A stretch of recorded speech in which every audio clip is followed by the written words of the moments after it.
Good afternoon. I'm John Waters. This is Inspiring Careers, and today we are joined by the effervescent and vivacious Georgia Lee. Did you like the intro? I love it, John. Did you? I love it. I did hear, as they say in Belfast, a little bit of a rumour that you went and got your hair done for the podcast. Can you talk me through that, and we can give your hairdresser a plug? Yes, you noticed. That's nice for you to notice, John. Yes, I did get my hair done yesterday at the fabulous Gloss Salon in Crow's Nest. Oh, very Shout good. out to Eric at Gloss, who's been looking after me for maybe 20 years. Is he really? Yes. Oh, very good. Yes. Very good. And you obviously don't have a grey one in sight, so he must be doing something right. No, he's very good. He calls them my natural blondes. Oh, does he? Yeah. He calls them my natural blondes. And he actually even gets a little bit itchy when he knows that I should be there for a Send you a text. For a check-in. I've been so looking forward to seeing you. We've known each other for years. I've helped you get people, etc. Let me ask you a question to start with, which I don't normally ask people, but I know you're a very upbeat character. Is your career important to you? And if it is, why? Because I thought that'd be a good foundation for us to start. Yes, it is very, very, very important to me. Yes. As you progress in your career, it takes on different levels of importance. Yes. Of course, my family and my 3 beautiful children and my beautiful husband are the most important, and the rest of my family. But as you progress in your career, it does take on a life of its own in some ways, and it does become quite important, and it becomes, we try not to do this, but it becomes a bit of your identity. And my father was very inspiring for that he was very strong with me about having a career from day when I had my education and everything. So, a couple of points there. So, I do think you have had one of the great romances of the 21st century, so I will be interested in getting you to give us a rundown on how you met your husband, etc., and the kids. When you mentioned your dad, and I don't know the story of this, but were your family entrepreneurs then? Was your old man, excuse me, they used to call him old man. Was your dad a businessman then of some description, yeah? He certainly was. Dad grew up in the West, in Ashfield, and played rugby league for first grade for Wes. Did he? Well, they were called Wes then. I can safely say that I know nothing about rugby league, and I normally use a superlative because I've been following the Tigers for 35 years. So we can get that out, and that's now an amalgamation of the two clubs, which is a good start. Yes. So, of course, they were the Magpies then. So Dad played in the 50s and worked at David Jones, and he actually studied to be an accountant, and much to my mum's dismay, he wanted to play rugby league, and she thought she was marrying an accountant. And he was with a team which was one of the first teams to ever be actually paid in the 50s. And so they were called the Millionaires then. He used to say to us, he said, we got about 10 quid. They said that we were millionaires, which was not the case. So after his rugby league career, which was a mixture of him leaving because of a broken hand, but also they weren't paying that much, he then started his own business and was very successful in the rag trade. Started off as a agent for brands like Levi Strauss. Oh, very good. And Denver Shirts. I don't know whether anyone remembers Denver Shirts. We're talking like 60s and early 70s. And Dad forged this whole rag trade career and was best mates with all the guys that ran Grace Brothers. It was called Grace Brothers then. Just Jeans, all of the people in the rag trade in Australia. So does that mean when you guys are sitting around having dinner at night, and I'm not being funny, you would have discussions about business and that as a kid? Were you getting privy to finding out about the business and that? Well, one thing that's very much shaped me was Dad had access to seconds, so seconds jeans, seconds shirts, and we had a stall at Paddy's Markets from when I was little, like 5.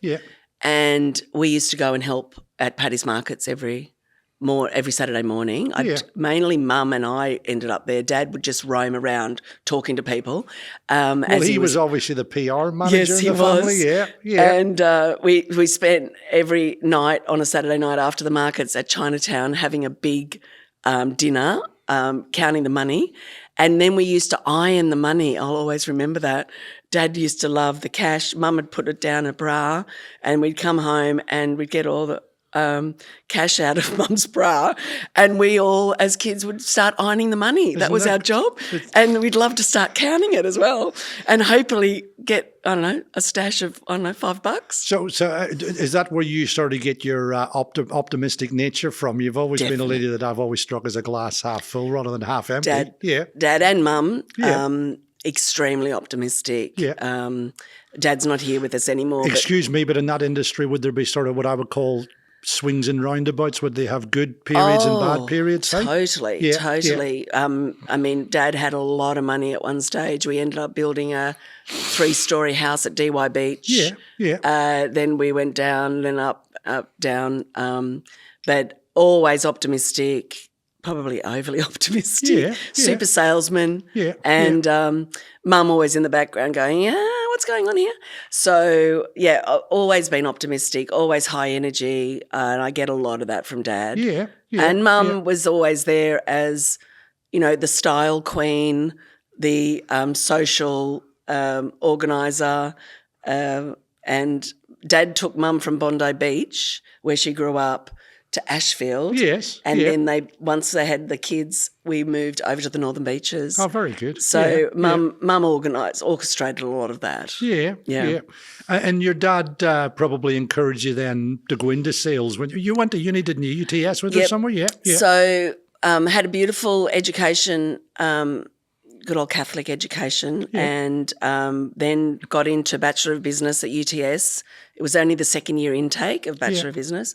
And fabulous degree, wonderful practical education there.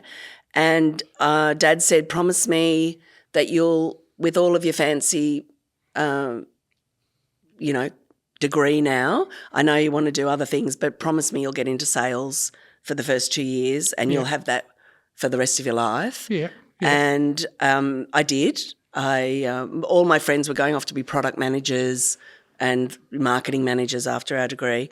And I went into a small digital, it would have been, in the day, it was a digital agency, digital advertising agency, and I was the sales rep for them. I got a red Holden Chimera car, my first sales job with my first red Holden Chimera, and I thought I was fabulous. Yeah, well, you're still fabulous. And the funny thing is, I mean, I've known you since your Telstra days, etc. You've had differing gigs. We'll talk about some of the different elements in terms of nonconformism, etc. But you're now, in my book, in the most exciting phase of your career, where I'm even in the remarkable position of giving you some advice about YouTube and social media. Yes. Tell our audience about what you're doing and why you've decided to do it. Okay. And thank you for that advice, which is continuing. Even this morning when I woke up and looked at my phone, there's John with a bit more LinkedIn advice.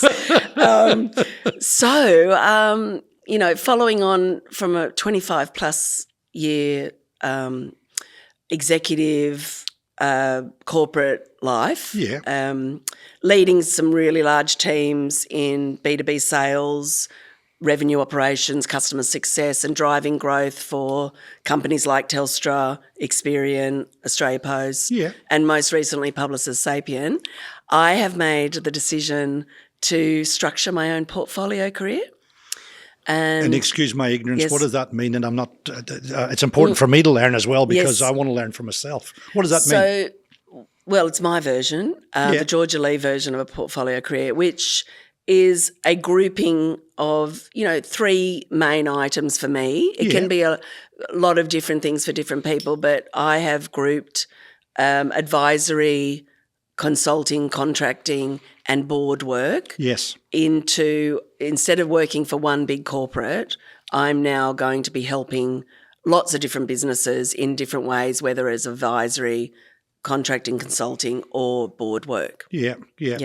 With the board work, obviously, I am a great admirer of the work that you're doing out at the University of Western Sydney. Let's talk about that, and then we'll talk about the AICD, because we've both done the course. How did you get involved at the uni? Well, I was very fortunate.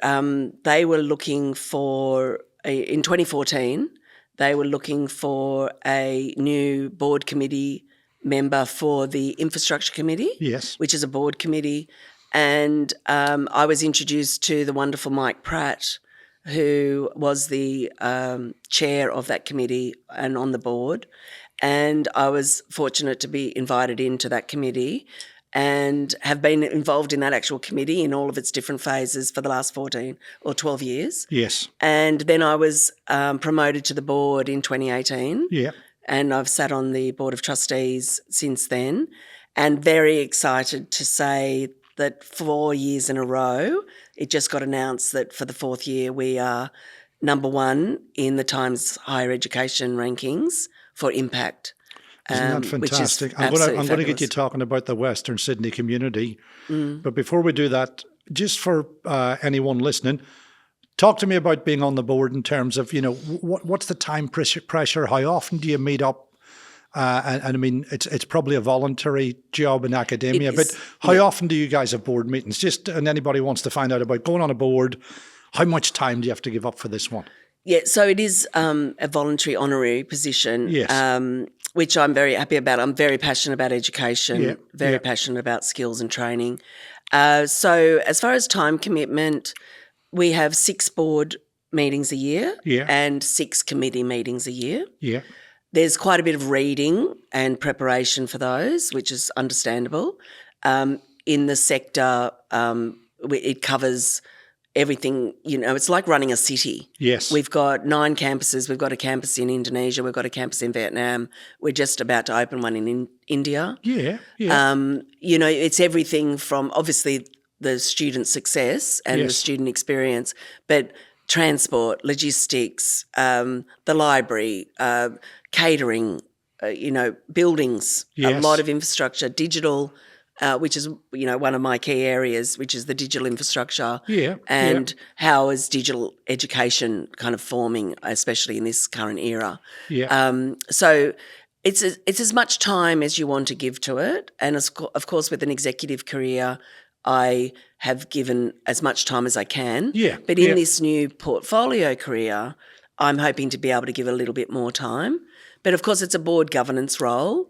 In other roles that I would like to do in advisory boards, you can actually be a bit more giving advisory rather than board governance. But it's a bit of a mixture. And because it's an honorary position, I'm always putting my hand up to our wonderful Chancellor, Jennifer Westacott, and Vice-Chancellor, George Williams, where I can help on the digital front. We've just got a new CIO, so I'm always putting my hands up to say, where can I help? That's fantastic. I mean, obviously the Western Sydney new city per se is probably the biggest growth area. We're going to talk about young people because we're both passionate about them, but let's just talk about your skill set for boards. You've got a great background in marketing, general management, sales, digital, strategy. For what it's worth, I think you'd be a great board member, but I'm biased because I'm your PR manager. Okay. So thank you, John. Let's talk about then, if we're going to talk about young people and mentoring, etc., let's talk about your leadership first. Talk to me about some of the size of teams you've run at Telstra, Experian, etc. What's the biggest team you've run? Well, probably at Telstra. I was responsible at one stage for all of the pre-sales engineers. Yes. That was probably 500 plus. 500? But I also at one stage had the fortunate position of running a lot of the contact centres. Yes. So that was thousands. Yeah. We went through a period in the 2000s where we then made the decision to outsource them to overseas. Yes. So had to close quite a few of them down in that era. I always remember that. It was 2008. It was very hard. Thousands down to 50. Well, what do you prefer? A lot of them have been national teams. I really loved when I was able to build a team from scratch. Okay, yeah. Instead of inheriting Yes. thousands and thousands of people, I do love building teams, building talent, getting people, and a lot of my work has been transformation. So getting the right people in to drive change, drive transformation, whether it's customer transformation or digital transformation. So teams of 10 to 12, I love that. Where they may then have a subset of people working for them, and you're building, Yes. because the bigger you have Yes. 500 people, you can't have everybody Yes. working Yes. for you direct. How would you describe yourself as a leader, and what type of leadership style would you like to adopt, if that's the right terminology? Well, I know that there's all different names given to leadership, but I've always believed that I give an open type of leadership, situational type leadership, to give people the empowerment. I think I'm a very empowering leader.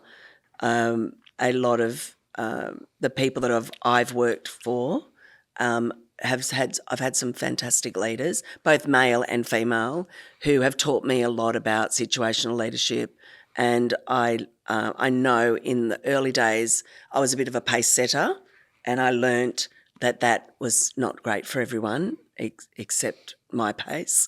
So I did learn with some fabulous leadership from people that I've worked for, is how to, be there for each person in your team. Yes. And each situation, whether it's transformation or whether it's business as usual, or whether you've got to let a lot of change happen, or you're building up, or you're letting people go. So it's very, very much what is needed at the time, and not just being the same. Yeah. So therefore, in every what about, situation. how do you keep up to date, both in terms of your personal development? We can talk about keeping up with technology, but how do you keep yourself going now in terms of, you're a very senior lass now, but you still love learning. What do you do for your own personal development? Probably three things. Yeah. I read a lot. I'm a voracious reader, and I'm actually loving an app at the moment called Deep Stash, which I read at 6 o'clock every morning, probably for only 10 to 15 minutes, but it gives you a synopsis of great leadership books or great books that you want to read, and whether you want to keep reading that book and getting it yourself, or it gives you some highlights. Yes. So a lot of reading. I think in the early days of sales, I learned to always look at the financial Times, or the Financial Review, or a lot of those I'll read first thing in the morning, just to see, especially if you're in sales, you're wanting to always know if your client that you're trying to sell to is in the papers in the morning. So it's good to always be able to say, or avoid a topic if they're in the headlines. Yeah. And I think also just my network, I'm just always learning from my network. Tapping people and, asking for advice, learning from. If you don't mind me asking, are you a natural networker? Totally. I mean, that's an unusual question. Yes. Just some people, you're very good with people. Yes. So therefore, if you walk into a room, there's 100 people around you in 10 minutes, Yeah. Well, I laugh with my husband, who, is American, and everyone always thinks that they're just naturally, vivacious and, outgoing, but he's not really. And I said, I've never understood. I always thought when I walked into a room that everyone was there for me. And he says, well, when he walks into a room, he's there for everyone else. And so I had to learn from him that I'm a bit of a mix of, I'm not there for me, I'm there for everyone, but it's a bit of a mixture. But I learned a lot from my dad on networking. Yeah.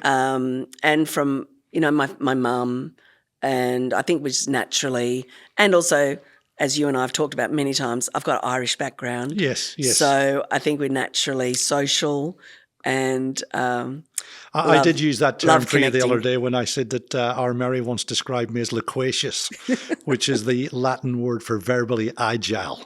So we're nothing if not here to educate people. Well, what do you reckon? Hey? Well, I think so. And I've kissed the Blarney Stone. Yeah. So, and Love Island. So networking, a lot of people ask me about networking. How do I do it? And it's actually quite amazing when you actually try to pinpoint and step by step actually explain what networking is. And I've actually done that a lot more in the last 10 Have years. you? Well, to try to explain it to yeah, people. because sometimes you do things naturally and you don't think about them, and then you're trying to explain them to people and thinking, exactly. I just do that naturally. But you've always struck me as a lass who's a natural people person, and that sounds a bit slimy, but you know what I'm talking about. Well, so that's right. In terms of when you're there for recruiting people, I mean, what are your interviewing or your recruitment strategies? You've built some great teams out. Yes. What do you look for, and how do you go about your business when you're recruiting people? Well, I know it's a bit of a cliche, but and I think as a female leader, I look for a real mix and a real diverse team. I think just naturally I do that, but then when you actually explain to other people, I think that's actually part of what I've always done. Yeah. Is diversity. I think the old saying is, it's probably a stereotype now, but women will usually have a team that's 50-50, men and women, and men will generally have 90-10. Yeah. And so I've built a lot of fabulous teams knowing that I really want a mix of backgrounds, gender, and experience from outside the industry, inside the industry, and that's always worked really well for me. Then the actual individual, once I'm, looking for talent, I am looking for attitude, obviously, and I think also I generally look for someone that is interested in customers, obviously in the type of work that I've done, interested in customers, interested in business, so commercial acumen, actually realise that they're actually working for a business. They're not just working for the sake of it.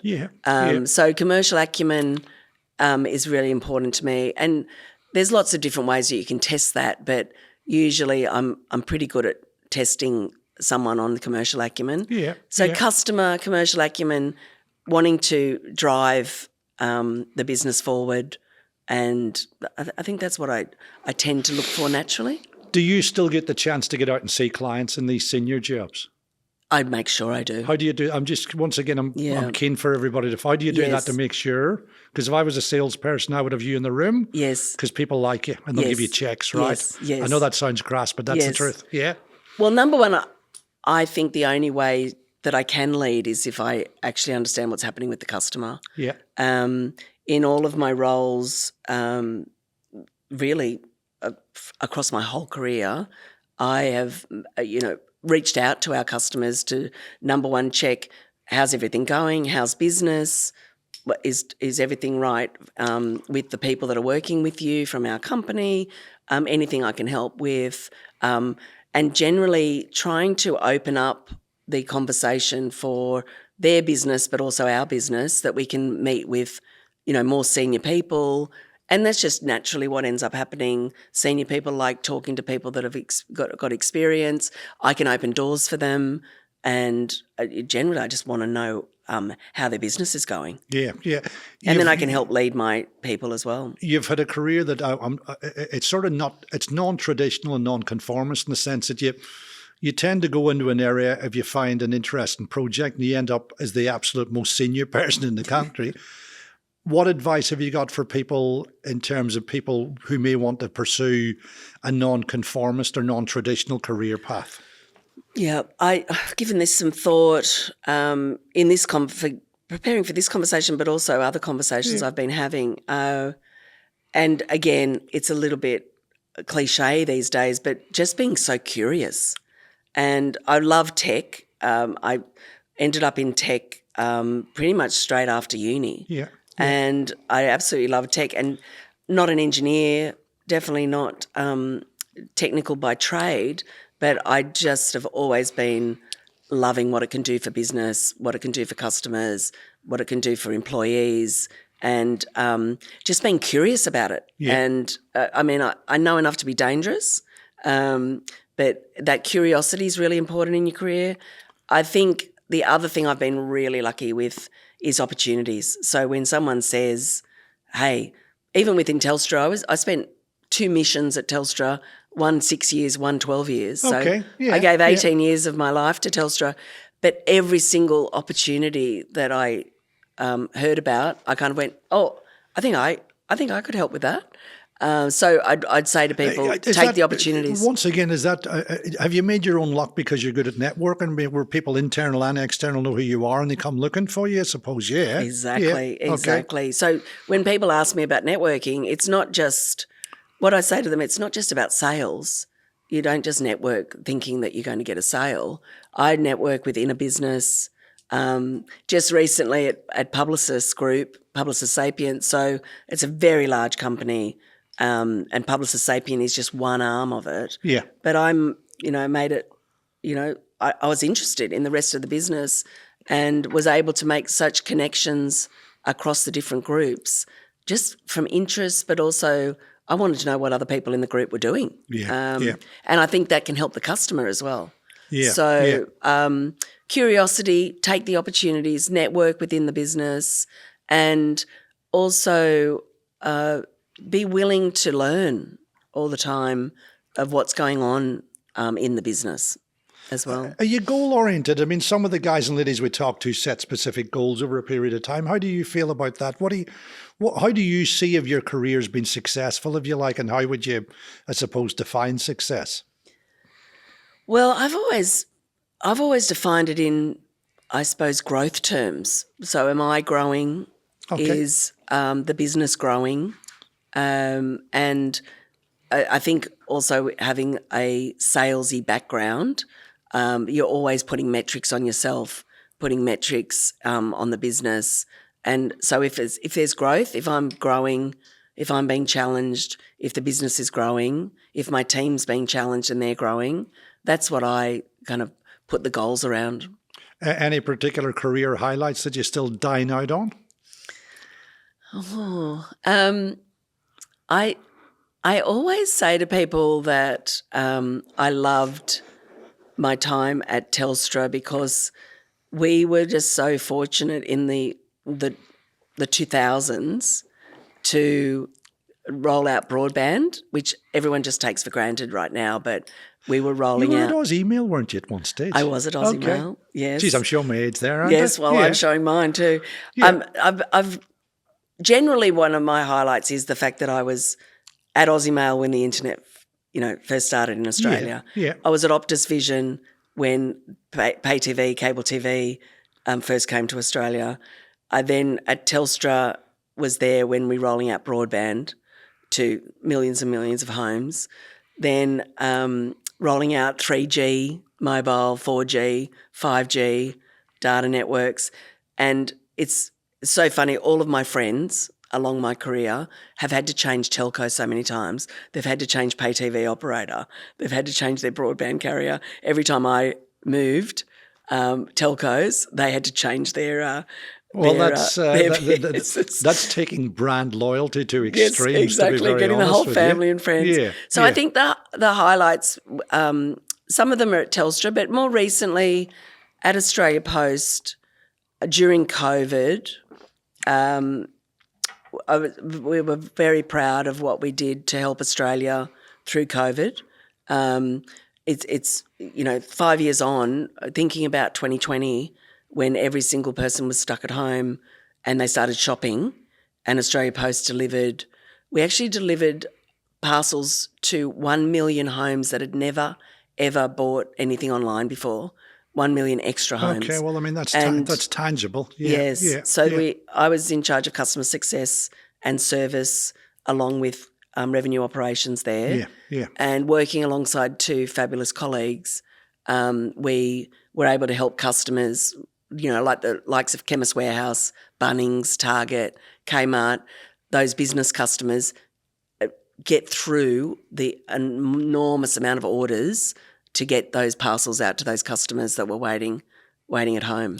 Yeah. One thing that one should also admire about that is that if you look at your career with the Publicis people and also at Australia Post, you've had a wonderful career in telco and then you've shown that you're very adaptable. Has that highlighted or helped you with your success? And then, give us an overview for people as to how they can be adaptable in their careers. You've been successful because you are adaptable, yeah? Yes, I agree. I think people maybe staying too long in a place because they think, oh, I'm only good in this industry, especially in this age with AI and digital and, the skills that we're all going to need, the human skills along with the digital skills and the digital labour that's coming. I think adaptability is going to be a core skill for everyone. In the fact that we don't know what's coming. And so being agile, being resilient, being adaptable is going to be a real key skill. And I think I've naturally being adaptable and curious has, kept me in. I mean, there's been some, low points in being adaptable and going to a startup and working with private equity. That's all been, some interesting times as well, which and that was a learning change, something that I thought was going to be great, and then it turned out not so great. But then adapting again and going, oh, well, brush myself off, learn from that and keep going. But well, to be fair, you must be pretty resilient because, I mean, you, like everybody else, I'm sure you must have had a couple of setbacks in your career, right? Oh, totally. Totally.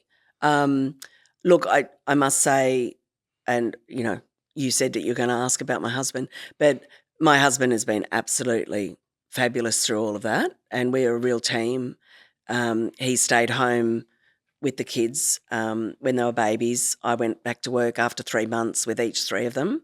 So I only ever had 3 months maternity leave, and he looked after them. He cooks, he does amazing. So I'm going to look at the camera now because my little private thought was I was going to introduce this is one of the great romances of the 20th century. So I'm now going to get Georgia to give us the background on how she met her beautiful husband. So give us the rundown for everybody at home. How'd you meet him? Okay. Well, he really has, and what I'm saying, he really has been a real partner in crime with me. I know the old saying is behind every successful man is a equally amazing woman, but for me, Jerome has been a big part of the partnership. And the kids, cheering me on from the back seat of the car as I'm chucking them out the door to go to school every morning as I'm racing off to a meeting. So how did I meet him? I went to UTS, as I said before. And at UTS back then, there was an exchange program to Oregon State University. In the States. So, as they say in Northern Ireland, are you telling me that he's a Yank? He is American. He certainly is. He's actually African American. Oh, very good. And he's a sportsman all his life. So I think with my dad in the background, I think we've always been a sporty spice family. I played rep netball, just like to put that out there. So we've always been sporty spice, so obviously attracted to guys who are sporty pretty much my whole life. So got over there, went to Oregon State, met some people. Was that a 1 year exchange or excuse me? Only 6 months. That was enough for me. If I'd stayed there a year, it could have been dangerous. So I had so much fun. Of course, studied really hard. Got straight A's actually. Which ended up being moved from a high distinction to a distinction when we got back. I wasn't in those categories at uni, so I can't comment on that. So wonderful time, met lots of people, and through that, my husband was not at Oregon State. He was at University of California in Irvine playing basketball, college basketball, and met him through that because he'd already decided to come and play basketball in Australia professionally.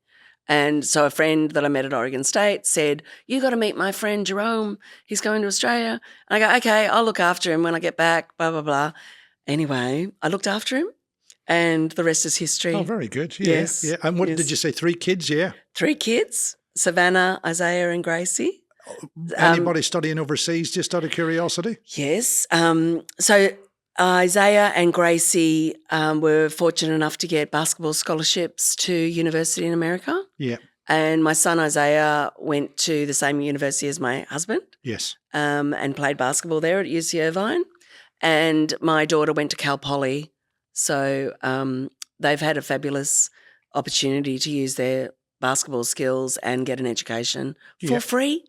Which was great. But hey, do you not think in that situation that creates a very happy home life? And do you think? I mean, I'm going to give you a big plug now. Surely the kids must admire you and your husband for what you have achieved in your careers and as a partnership. They do. They do. They do actually, I think, realise how fortunate they are, and say that all the time, how lucky they are. But also they get on really, really well. People always comment how our three kids are so close. They're 28 and 25 and 23 now and still, really close, even though they've been separated because of distance on, going to college, etc. And my oldest daughter is now at Publicis working for Spark as a media. That's nearly nepotism as he leans into the mic, but we'll discuss that at some other stage. I did not get her the job, and that is on record, and everyone knows it. She got that fair and square on her own, and is loving media.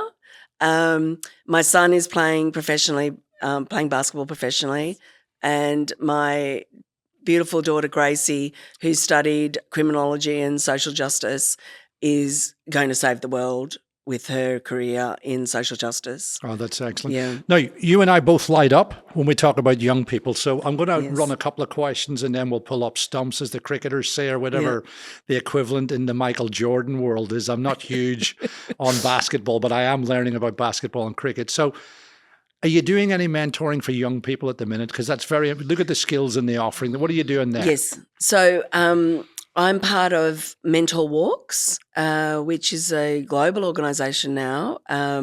I've actually chosen to do it out at Parramatta as part of my Western University connections. Yeah.